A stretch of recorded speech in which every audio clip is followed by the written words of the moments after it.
History is written by the victors. But the margins of history, the unread pages left rotting in flooded subterranean vaults, are written by the desperate. In the dying, agonizing days of the Second World War, as the Soviet Red Army encircled Berlin and Allied bombs tore the sky apart, a dark transformation occurred with a high command of the Third Reich.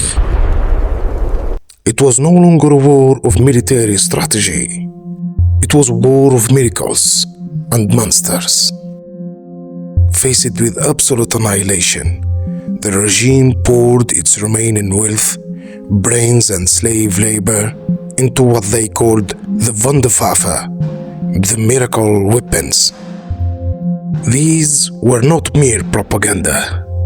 The jet engine, the ballistic missile, the stealth Horton wing, these were real technological leaps that changed the modern world. But as the borders closed in, a darker rumor began to circulate among Allied intelligence agencies. A rumor of a project so secretive, so terrifying, that it bypassed the standard military bureaucracy entirely. One of the most controversial stories to emerge from the final days of Nazi Germany concerns a device known simply as the Glocke, the bell. Unlike the V-2 rockets or the jet planes, there are no museum pieces of this machine. There are no undisputed blueprints in the National Archives. For decades, mainstream historians have dismissed it as a post-war myth, a techno-mythological ghost story born out of the ruins of Central Europe. Yet, the question remains, did the myth hide a terrifying physical reality? Or was it the ultimate psychological deception? In May 1945, as Allied forces initiated Operation Paperclip to seize German scientific minds and secrets, they discovered that entire research divisions had vanished. Highly classified facilities were evacuated, burned, or blown up from within. Among the missing documentation were files relating to high-voltage electrical experiments and strange mythological research conducted far from Berlin, hidden deep within the mountains of occupied Poland. To understand the origin of the bell, we must leave the ruined capital behind and travel south into the heart of a mountain range that holds a multi-billion-dollar secret.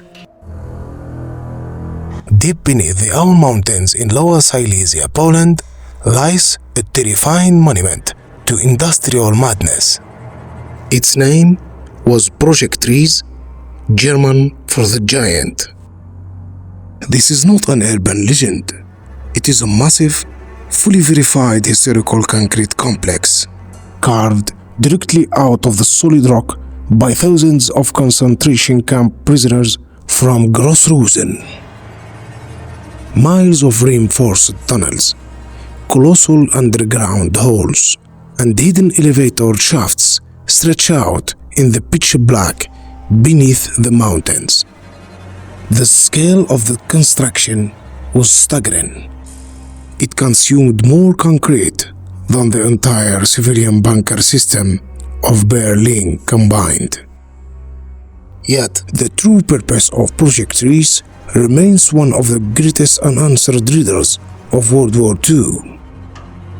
Mainstream historians suggest it was meant to be a massive, bomb-proof underground headquarters for Adolf Hitler and his inner circle, or perhaps a series of hidden factories to build conventional weapons away from the eyes of Allied bombers.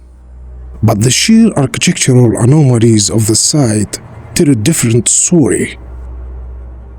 Huge electrical substations were built in the middle of dense, isolated forests. Massive water cooling systems were channeled into reinforced concrete bunkers. The energy infrastructure suggested that whatever was housed inside required an unprecedented amount of electrical power. It was in this environment of absolute secrecy and raw industrial power that the legend of the bell found its physical home. For over 50 years, the story of Die Glocke remained buried in the chaotic aftermath of the war. The world only learned of its existence in the year 2000, when a Polish military journalist and historian named Igor Witkowski published a controversial book titled The Truth About the Wunderwaffe. Witkowski claimed that while searching through declassified Polish intelligence archives, he stumbled upon the transcripts of a highly classified interrogation. The documents detailed the testimony of a high-ranking SS officer named Jakob Sporrenberg, who had been captured by the Allies and later tried by a Polish court for war crimes. According to the alleged transcripts, Sporrenberg was placed in charge of a highly classified industrial espionage and defense sector in Lower Silesia during the final months of the war. Under oath, he described a project codenamed Kronos. He spoke of an elite team of scientists working in absolute isolation, reporting directly to the dark architect of the SS slave labor system, Hans Kammler. Sporrenberg's testimony described the machine. It sounded completely alien to the technology of the 1940s. He claimed that before the Red Army advanced into the region, the entire laboratory was systematically dismantled. The scientists were executed to preserve the secret, and the device itself was evacuated by a heavy transport aircraft to an unknown destination. The publication of these claims sent shockwaves through the historical community, igniting a fierce debate that continues to this day. According to the technical descriptions compiled from Witkowski's research and the alleged SS testimony, the device was shaped like a massive bell, measuring roughly 9 feet in diameter and nearly 15 feet in height. It was constructed from a heavy, highly durable, unknown metal alloy. Inside the bell, 2 counter-rotating cylinders filled with a mysterious metallic liquid substance codenamed 01525 were spun at extreme, blinding speeds.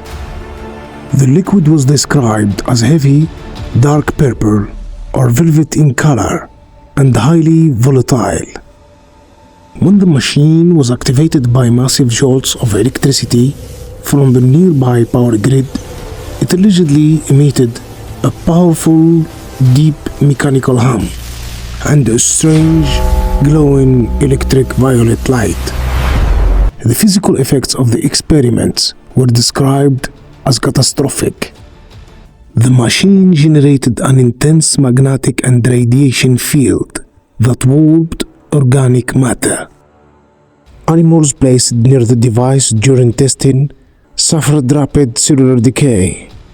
Their blood crystallized, and the plants lost all their chlorophyll, dissolving into a white gelatinous sludge within hours. Even the scientists themselves were said to have suffered severe neurological damage, with several allegedly losing their lives during the initial high-voltage trials.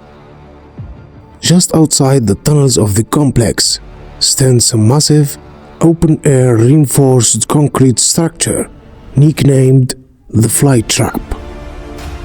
The circular, industrial framework resembles a massive Stonehenge made of steel and concrete.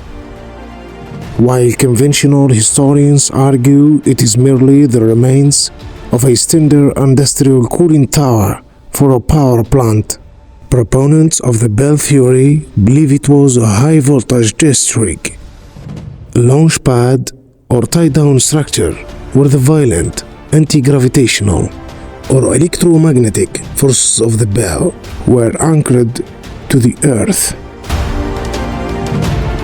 And here, the line between historical reality and sensational myth begins to fracture. Mainstream historians and modern physicists view the entire story of Die Glocke with deep skepticism, pointing out massive gaps in the evidence. First, there is the problem of documentation. The original transcripts of Jakob Sporrenberg's interrogation have never been made available to the public or independently verified by international archives. The entire narrative rests on the shoulders of a single researcher's interpretation of classified notes. Furthermore, the scientific principles attributed to the bell, such as anti-gravity, zero-point energy, and time distortion, are far beyond the capabilities of 1940s physics. While Nazi scientists were undoubtedly brilliant, they were heavily constrained by a lack of raw materials, crumbling infrastructure, and a catastrophic shortage of heavy water and fissionable materials. The idea that a rogue branch of the SS successfully built a working quantum or anti-gravity device in a muddy forest while their capital city was burning is highly improbable. Most telling of all is the fate of the scientists themselves. Through Operation Paperclip, the United States successfully tracked down and captured almost every single top-tier German physicist, rocket engineer, and chemist, from Werner von Braun to Hubert Strughold. If a device as revolutionary as Die Glocke truly existed, the American or Soviet militaries would have seized it immediately. Yet no mention of a massive purple fluid-filled bell appears in any declassified American intelligence dossier or Soviet archives. Why then does the legend of the bell refuse to die?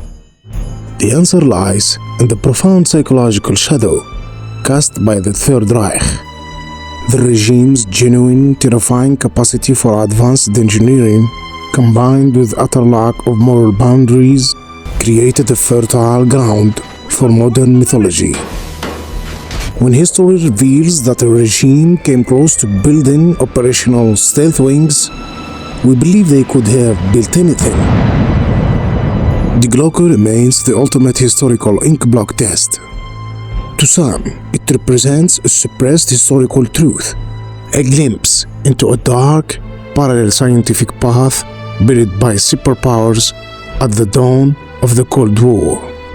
To others, it is a brilliant piece of post-war folklore, a modern ghost story that uses the real, haunting concrete ruins of Project Riese at its physical stage.